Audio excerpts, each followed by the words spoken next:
Yo, what's going on, guys? It's Houston Sports Talk back into the video today. And today, the Atlanta Hawks have traded for George Niang from the Cleveland Cavaliers in a deal that sends George Niang, Karis LeVert, and 3 second-round picks and 2 first-round pick swaps to the Hawks for DeAndre Hunter, the sixth man of the year favorite, who's averaged 19 points per game, shooting 40% from three, and averaging 5 rebounds per game.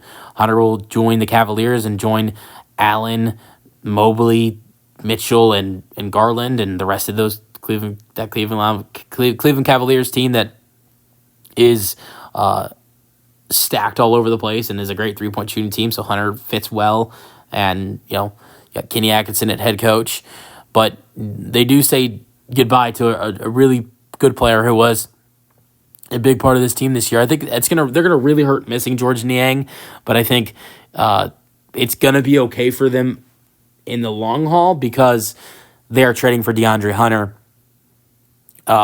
He's averaged 9 and 4 this year, like I mentioned, 40% from three.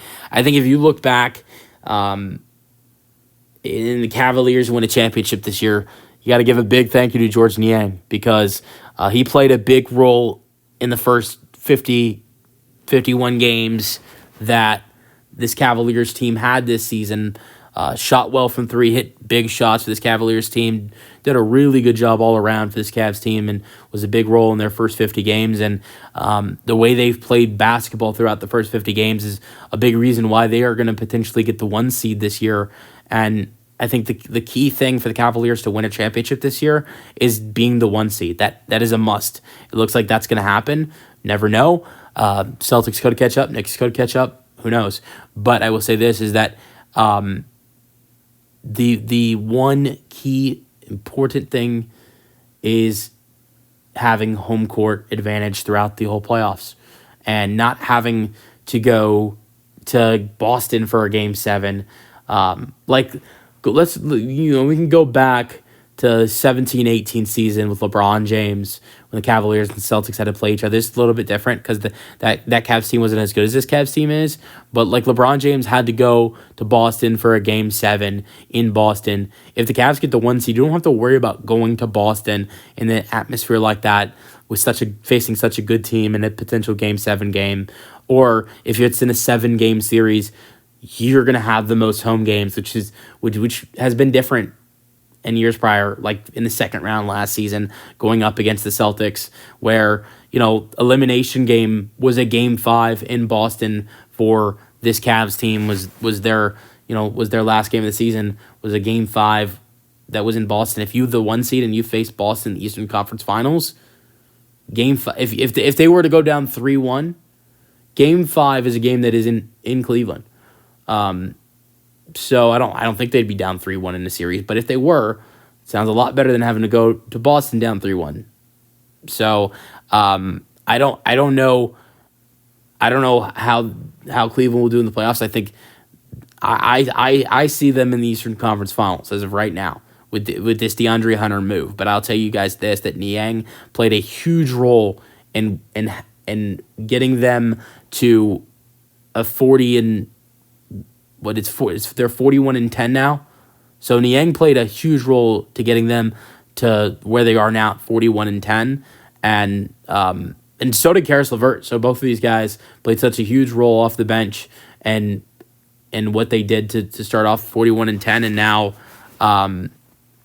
DeAndre Hunter comes in, and what I think is going to be interesting about DeAndre Hunter is he's been so good off the bench with the Atlanta Hawks, is the 6th man of the year favorite.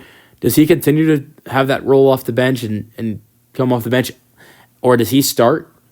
If I'm the Cavs, what I do is I continue to start Max Strus with Garland, Mitchell, Mobley, and Allen, because, look, Hunter's done so good off the bench this season for the Hawks. He's the 6th man of the year favorite, and he's done such a good job.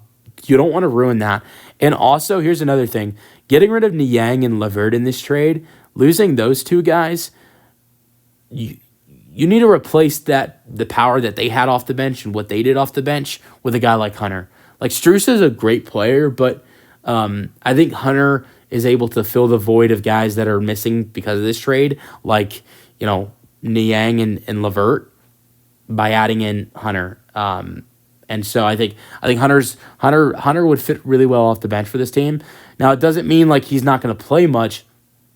He averaged 29 minutes per game with the Hawks and still came off the bench. So he can get 30 minutes a game with his Cavaliers team and still come off the bench.